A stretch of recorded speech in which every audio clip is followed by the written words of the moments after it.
북한의 은밀한 침공이라. 이것이 위험하다. 뭐를 말할까요? 위험까지 이야기가 나왔다는 것은요,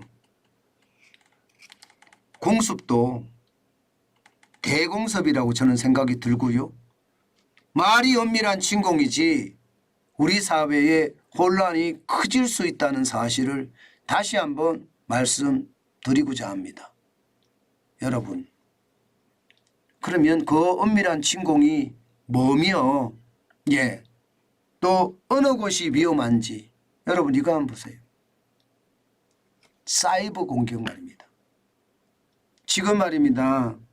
북한의 사이버 공격은 점점 강도가 높아지고 있습니다. 지금 이거 그래프를 한번 보세요. 그래프를 보면 말입니다. 늘어나고 있는 국내 사이버 공격 위협이라고 제목은 달려 있습니다. 2022년이에요. 약 118만 건입니다. 118만 건. 이게 2022년 전체가 아닙니다, 여러분. 2022년 전체면 그나마 정내 이렇게 이야기할 뻔했습니다. 이게 여러분 보시다시피 일평균이 일평균 118만 건 국내 공공기관 대상으로 사이버 공격이 이루어지는 집계치입니다. 와, 진짜 대단하죠. 하루에 118만 건이 2022년에 대한민국을 공격했습니다. 그런데 더 놀라운 것은요, 2023년에는 더 심각합니다. 하루에 말입니다. 137만 건이에요. 작년 대비해 보면 15%가량 늘어났습니다. 난리도 아니죠. 이것은 어떻게 보면 말입니다.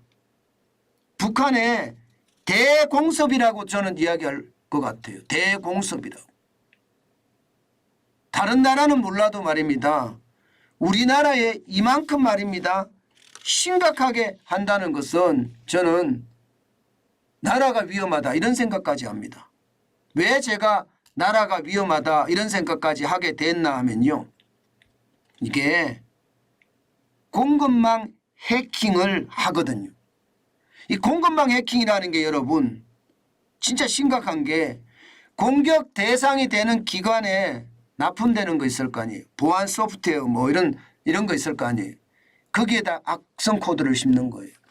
쉽게 말하면 내가 국정원에 보안 소프트웨어를 공급을 하는데 이 공급하는 그 소프트웨어에다가 악성 코드를 심어서 정보를 빼나간다는 뜻이에요.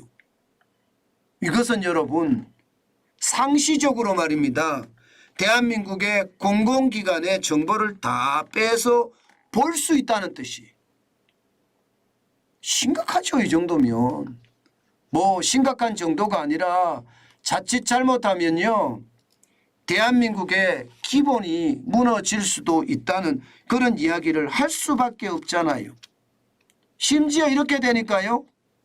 이 공급망이니까 예를 들어서 말입니다.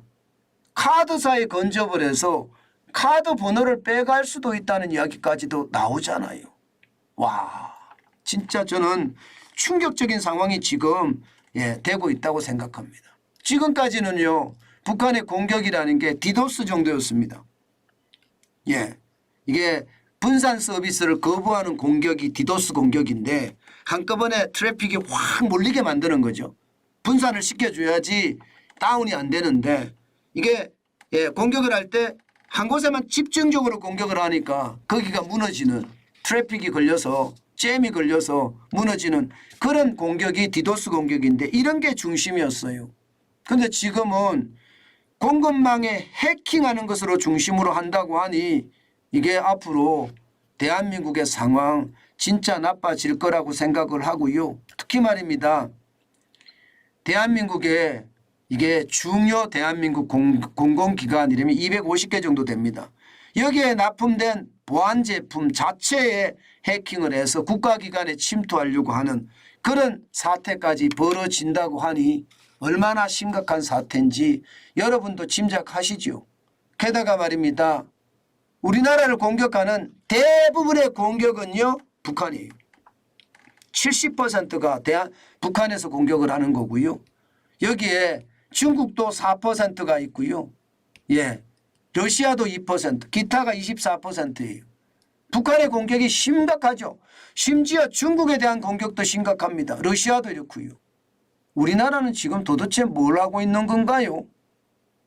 예, 지금 디도스 공격이라는 게 언제적 이야기입니까? 이게 벌써 농협 전산망을 공격을 하고 파괴했을 때 그때부터 대한민국에 아주 최악의 상황이 있는데 우리는 말입니다. 사이버 부대에 제대로 이야기도 못 들어보고요. 예, 해킹을 방어하는 그런 부대에 대한 이야기도 못 들어봤습니다. 물론 하고 있겠죠. 예, 사이버 부대도 있다고 저는 들었고요. 그렇지만 저는 제대로 된 방어망을 갖춰야 돼요. 이게 국가 안보거든요. 이게 국민들이 불어나야 하거든요.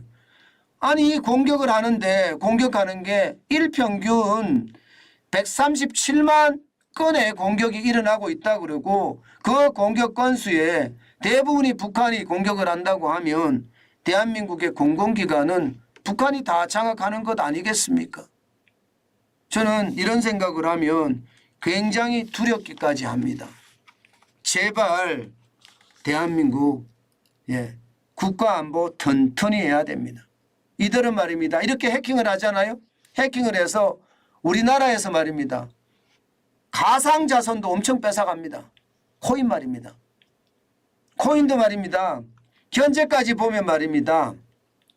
가상자산에 대한 탈취 금액이 7억 달러다 이런 조사도 나옵니다.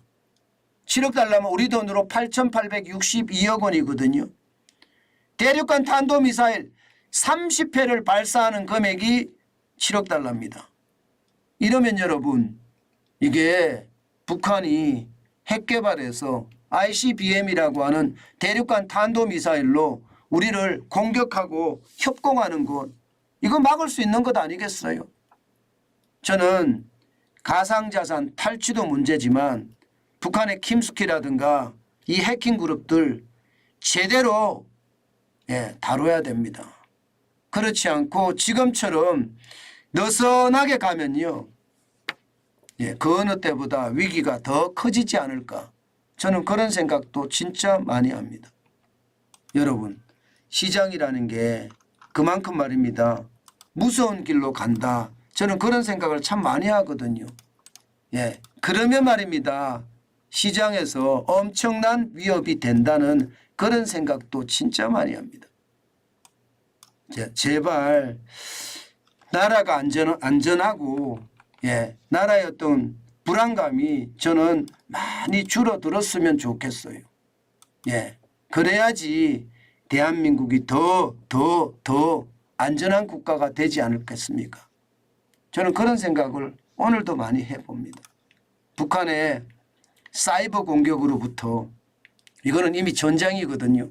이 전쟁에서 우리가 반드시 승리할 수 있도록 틀을 잡아야 되겠다.